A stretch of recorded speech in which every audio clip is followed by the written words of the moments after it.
नमस्कार विद्यार्थी मित्रांनो, एमपीएससी कडून नुकतंच एक नोटिफिकेशन प्रसिद्ध झालेलं आहे, ज्यामध्ये एमपीएससीच्या माध्यमातून जे एक संवर्ग आहे ज्याला आपण राज्यसेवा किंवा स्टेट सर्व्हिस म्हणतो.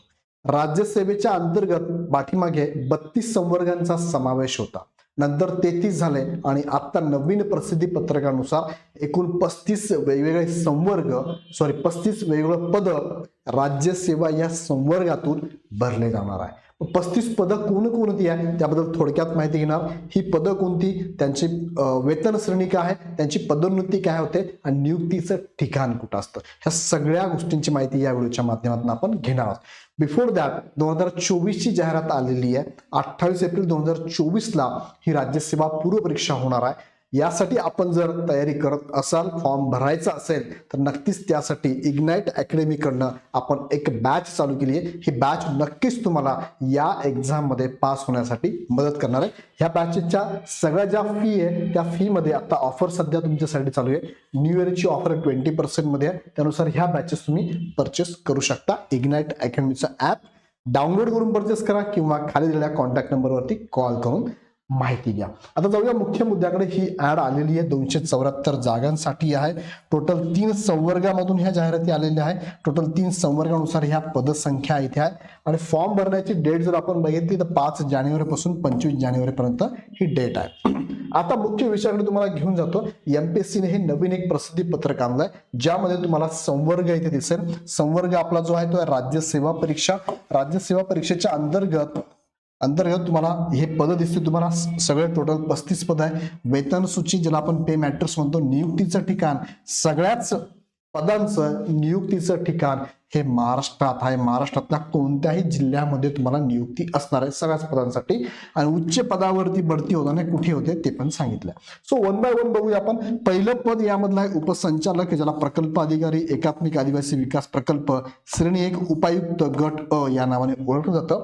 S23 नावाचं इथे वेतन श्रेणी रुपये 67,700 पासून 2,08,700 पर्यंत प्लस अधिक महागाई भत्ता व नियमाप्रमाणे देय भत्ते. यामध्ये आपण जर बघितलं साधारण 10-15,000 यात ऍड केले आपण तर साधारणतः इनिशियली सुरुवातीलाच तुम्हाला 80,000 पर्यंत सॅलरी आहे आणि नंतर त्यानुसार अधिक भत्ते वगैरे ऍड करता 1 लाखाच्या वर तुम्हाला ही सॅलरी पडते. आता याचं प्रमोशन जर बघितलं तर सहसंचालक आणि त्या पुढचे पद, इथे हे पद आहे उपसंचालक, त्यापुढे सहसंचालक, त्या पुढच्या पदावर तुमचं प्रमोशन होऊ शकतं. त्यानंतर दुसरं जे पद आहे, दुसरं पद आहे तुमचं उपजिल्हाधिकारी. दुसरं पद आहे उपजिल्हाधिकारी गट अ. हे सुद्धा गट अ चं पद आहे. S20 पे बँड याचा 56,100 पासून 1,77,500 पर्यंत प्लस अधिक महागाई भत्ता. हा अधिक महागाई भत्ता सगळ्यांनाच लागू असणार आहे. याची सॅलरी जर आपण बघितली, सुरुवातीला सॅलरी तुम्हाला साधारणतः 60 ते 65,000 पर्यंत सुरुवातीला सॅलरी आहे, प्लस इतर भत्ते. महाराष्ट्रात कुठेही असं प्रमोशन बघितलं तर उपजिल्हाधिकारी यांची जी निवड श्रेणी आहे त्याच्या पुढच्या पदापर्यंत, म्हणजे तुम्ही कलेक्टर लेवल पर्यंत सुद्धा जाऊ शकता. ती सुद्धा पद तुम्हाला मिळतं. तिसरं आहे पोलीस उप अधीक्षक सहाय्यक पोलीस आयुक्त गट अ, ज्याला आपण DYSP ह्या नावाने परिचित आहोत, याला DC ह्या नावाने आपण परिचित आहोत. S20 सेम पे बँड याचा पण असणार आहे आणि सेम याचं जर प्रमोशन बघितलं तर पोलीस अधीक्षक म्हणजेच SP म्हणतो आपण त्याला, त्या लेवलवर तुम्ही जाऊ शकता किंवा पोलीस उपायुक्त त्याच्या पुढच्या पदापर्यंत तुमचं प्रमोशन होऊ शकतं. चौथा आहे सहाय्यक राज्यकर आयुक्त गट अ. सेम याला सॅलरी स्ट्रक्चर जसं इथे पण आहे. महाराष्ट्रात कुठेही बदली आहे. राज्यकर उपायुक्त त्याच्या पुढच्या पदावरती तुमचं इथे प्रमोशन होऊ शकतं. पाचवा आहे उपनिबंधक सहकारी संस्था गट अ. सेम सॅलरी स्ट्रक्चर S20 आहे. सहनिबंधक सहकारी संस्था त्या पुढचे पद आहे. 6वं पद उपमुख्य कार्यकारी अधिकारी, ज्याला आपण गट विकास अधिकारी उच्च श्रेणी गट अ चं पद आहे. सेम बे बँड आहे. S20 म्हणजे 65,000 पर्यंत सॅलरी. महाराष्ट्र विकास सेवेतील वरिष्ठ पदावरती तुमचं प्रमोशन होऊ शकतं. सहाय्यक संचालक महाराष्ट्र वित्त लेखा व सेवा गट अ चं पद S20 पर्यंत सॅलरी स्ट्रक्चर म्हणजे 65,000 इनिशियली सुरुवातीला मिळणार तुम्हाला आणि याचं प्रमोशन महाराष्ट्र वित्त व लेखा सेवा गट वरिष्ठ त्या पुढच्या पदावरती होणार आहे. मुख्य अधिकारी नगरपालिका परिषद गट अ चं पद आहे. S20 पे बँड आहे.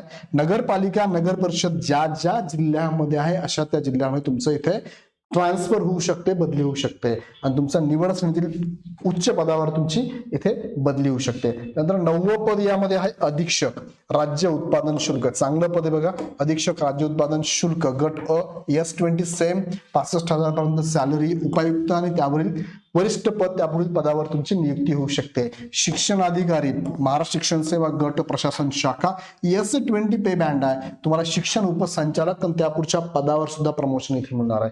11 नंबरचं मध्ये प्रकल्प अधिकारी एकात्मिक विकास अधिक विकास प्रकल्प श्रेणी 2 सहाय्यक आयुक्त गट अ S20 महाराष्ट्रात तुमचं महाराष्ट्रात कुठेही तुमचं इथे ट्रान्सफर होऊ शकते.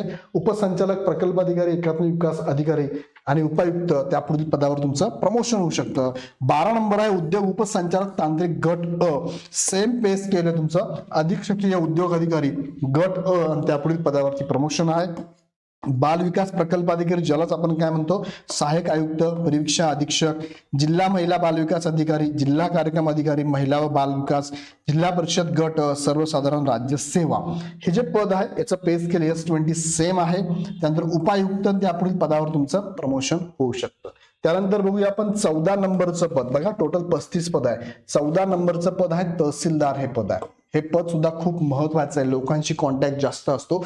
ज्या ज्या उमेदवारांना लोकांशी बोलायला आवडतं त्या विद्यार्थ्यांसाठी हे पद आहे. S19 इथून तुमचं पे स्केल बदललं 55-100 ते 75-100 इनिशियल तुम्हाला 60,000पर्यंत सॅलरी इन हँड 65,000पर्यंत सॅलरी इन हँड मिळू शकते. तुम्हाला महाराष्ट्रात कुठेही कोणत्या जिल्ह्यात जाऊ शकता. उपजिल्हाधिकारी त्यापुढच्या पदावर सुद्धा प्रमोशन होतं. सहाय्यक संचालक कौशल्य विकास रोजगार उद्योजकता गट अ S90 सेम पे स्केल आहे तुमचं. उपसंचालक त्यापुढील पदावर तुमचं प्रमोशन होऊ शकतं. सहाय्यक कामगार आयुक्त खूप चांगलं पद हे पण S18 म्हणजे 49-100 ते 15-58-00 म्हणजे जवळपास 50-55 पर्यंत सॅलरी प्लस महागाई भत्ता इतर वगैरे ऍड करून ती सॅलरी अजून वाढून जाते. तुम्हाला उपायुक्त त्यापुढील पदावर तुमचं प्रमोशन होऊ शकतं. हे कधी आलंय 29 डिसेंबरला हे नोटिफिकेशन आलंय बघा. त्यानंतर 17 नंबरचं पद आहे शिक्षण अधिकारी उपशिक्षण अधिकारी महाराष्ट्र शिक्षण सेवा गट ब. आता इथून गट ब ची पद आहे. आतापर्यंत 16 बघितले पद आहे. 16 पद काय होते गट अ ची होती. म्हणजे 35 पैकी 16 जर गेली तर उरलेली जी पद आहेत ती गट ब ची आहे. जवळपास 35 मधले 16 गेले 19 पद हे गट ब ची आहे. इथं पे स्केल S17 आहे 47,600 म्हणजे 50-55 हजार इनिशियली सॅलरी आहे प्लस इतर भत्ते ऍड होते तुम्हाला. शिक्षण अधिकारी त्यापुढील पदावरती तुमचं प्रमोशन. मंत्रालयीन विभागातील कक्ष अधिकारी गट ब चं पद आहे. सेम सॅलरी स्ट्रक्चर आहे. फक्त मुंबईमध्ये काम करायचं तुम्हाला बघायचं फक्त मुंबईमध्येच त्याला आपण मंत्रालयीन कक्ष अधिकारी म्हणतो. फक्त मुंबईमध्ये ज्यांना ज्यांना वाटतंय मुंबईमध्ये मला काम करायला आवडेल त्यांच्यासाठी हे पद आहे. अवर सचिव त्यापुढील पदावर तुमचं सिलेक्शन होऊ शकतं. महाराष्ट्र लोकसेवा आयोगाच्या कार्यालयातील कक्ष अधिकारी गट ब चं पद आहे. सेम पे स्केल आहे. फक्त नवी मुंबई आता फक्त नवी मुंबई याचं तुम्हाला इथे काम करायचं आहे. अवर सचिव त्यापुढच्या पदावर तुमचं प्रमोशन होऊ शकतं. सहाय्यक प्रादेशिक परिवहन अधिकारी ज्याला ARTO म्हणतो आपण S16 44,900 ते 14,24,00 म्हणजे इथे सुद्धा तुम्हाला इनिशियल सॅलरी 50-55 हजार पर्यंत आहे प्लस इतर भत्ते आहे. उपप्रादेशिक परिवहन अधिकारी गट अ आणि त्यापुढच्या पदावर तुमचं प्रमोशन होऊ शकतं. लेखा अधिकारी महाराष्ट्र वित्त लेखा सेवा गट ब S16 सेम पे स्केल आहे तुमचं इथे. त्यानंतर महाराष्ट्र वित्त लेखा सेवा गट अ कनिष्ठ त्यापुढील पदावर प्रमोशन होऊ शकतं. अधीक्षक ज्याला म्हणतो आपण निरीक्षक प्रमाणित शाळा व संस्था रचना व कार्यपद्धती अधिकारी गट ब त्यालाच आपण म्हणतो महिला व बाल विकास आयुक्तालय आणि बाल विकास प्रकल्प अधिकारी ग्रामीण गट एकात्मिक बाल विकास सेवा योजना. S15 सॅलरी स्ट्रक्चर आहे 41,800 पासून 1,32,300 म्हणजे साधारणतः 50-55 हजारापर्यंत सॅलरी इनिशियल बेसिक तुम्हाला मिळते. महिला बाल विकास अधिकारी उपमुख्य कार्यकारी अधिकारी बाल कल्याण त्यापुढील पदावरती प्रमोशन होतंय. त्यानंतर 23 नंबरचं पद आहे सहाय्यक गट विकास अधिकारी गट ब चं पद आहे बघा. हे यामध्ये S15 सेम सॅलरी स्ट्रक्चर आहे. महाराष्ट्र वित्त सेवा गट अ त्याच्या निवड श्रेणीत प्रमोशन तुमचं होऊ शकतं. मुख्य अधिकारी नगरपालिका नगर परिषद गट ब चं पद आहे. S15 सेम सॅलरी स्ट्रक्चर आहे. नगरपालिका नगर परिषद क्षेत्रामध्ये तुमचं इथे काम करायचं आहे तुम्हाला. याच ठिकाणी करत ज्या जिल्ह्यांमध्ये नगरपालिका नगर परिषदा असतात. त्यानंतर मुख्य अधिकारी नगरपालिका नगर परिषद गट अ त्यापुढील पदावरती प्रमोशन होऊ शकतं. त्यानंतर सहाय्यक निबंधक सहकारी संस्था S15 41,800 13,23,00 55,000 पर्यंत सॅलरी इनिशियल आहे. महाराष्ट्रात कुठेही तुमची बदली होऊ शकते. उपनिबंधक प्रबंधक त्यावरील पदावर तुमचं प्रमोशन होऊ शकतं. उप अधीक्षक भूमी अभिलेख गट ब हे सुद्धा चांगलं पद आहे. S15 सेम सॅलरी स्ट्रक्चर आहे. जिल्हा अधीक्षक भूमी अभिलेख गट अ आणि त्यापुढील पदावर तुमचं प्रमोशन होऊ शकतं. उप अधीक्षक राज्य उत्पादन शुल्क गट ब हे सुद्धा खूप चांगलं पद आहे. S15 सॅलरी स्ट्रक्चर आहे. महाराष्ट्रात जॉब आहे. अधीक्षक राज्य उत्पादन शुल्क गट अ त्यावरील पदावर तुमचं प्रमोशन होऊ शकतं.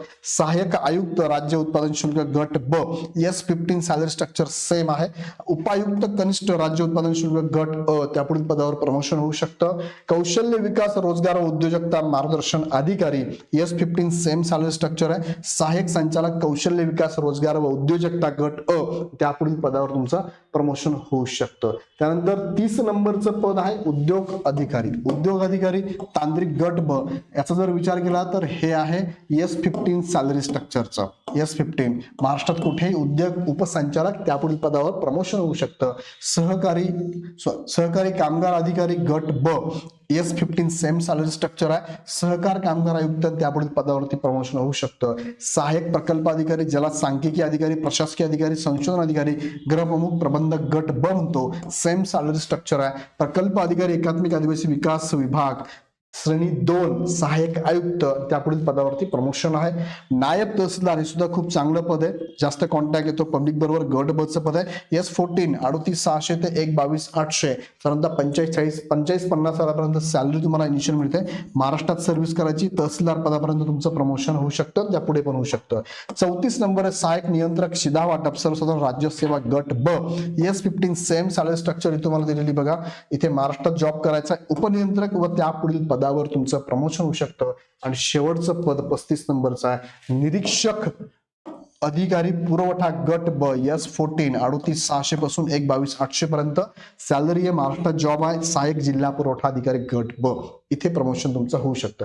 बाकीचे इतर संवर्गाची माहिती तुम्हाला मी नंतरच्या व्हिडिओमध्ये देईल. इथे फक्त आपण राज्यसेवेतनं बघितलं. टोटल राज्यसेवेतनं पदसंख्या आहेत 35. ह्या 35 पदसंख्येच्या बद्दल थोडक्यात माहिती घेतली आपण. कोणते पद आहेत, काय पगार वेतन श्रेणी आहे, कुठे नियुक्ती होते आणि त्यांचं प्रमोशन कुठे कुठे होऊ शकतो. सो हा व्हिडिओ आवडला असेल तर नक्की मला कमेंट मध्ये कळवा. व्हिडिओ आवडला तर लाईक पण करा. आणि जाता तपास सांगू इच्छितो इग्नाइट अकॅडमीकडनं तुम्हाला जर MPSC ची तयारी करायची असेल तर इग्नाइट अकॅडमीकडनं खूप चांगल्या पद्धतीने ही बॅच आपण रन केलेली आहे. खूप कमी फी मध्ये तुम्हाला ही बॅच आम्ही ऑफर करतोय. या बॅचचा ऑफर तुम्हाला न्यू इयर निमित्त 20% ऑफ पण आहे. सो लगेच तुम्ही पुढच्या 24 तासामध्ये बॅच परचेस करू शकता. त्यानंतर आपण जर गेलात तर तुम्हाला बॅचची फी ही लागणार आहे. सो ह्या बॅचच्या फी तुम्हाला भराव्या लागणार ज्या की आता लागू नाही आहे. तुम्हाला या कमी फी मध्ये अवेलेबल आहे. ज्यांना कंबाईनची तयारी करायची त्यांना एकत्र कंबाईन प्रिलिम आणि MPSC प्रिलिम एकत्र तयारी करायची असेल तर फाउंडेशनची बॅच तुम्ही घ्यायला पाहिजे. फाउंडेशनची बॅच पण आपल्याकडे अवेलेबल आहे बघा. ही फाउंडेशनची बॅच तुम्हाला ही परचेस करावं लागेल. ज्यांना फक्त राज्यसेवा पूर्वच करायचं आणि हीच करा. ज्यांना गट ब गट क दोघंही मेन्स आणि प्रिलिम एकत्र करायची ही बॅच घ्या. ज्यांना गट ब गट क फक्त पूर्व करायची त्यांनी ही बॅच घ्या. बॅच घेताना इग्नाइट अकॅडमीचं ऍप डाउनलोड करा आणि डायरेक्ट परचेस करा किंवा दिलेल्या खालच्या कॉन्टॅक्ट नंबरवरती कॉल करून विशेष माहिती घेऊन तुम्ही बॅच घेऊ शकता. व्हिडिओ आवडला असेल तर लाईक करा. चॅनल सबस्क्राईब करून ठेवा कारण तुमच्या मनातील प्रश्नांचं उत्तर म्हणजेच इग्नाइट अकॅडमी. तुर्तास थांबतो. धन्यवाद.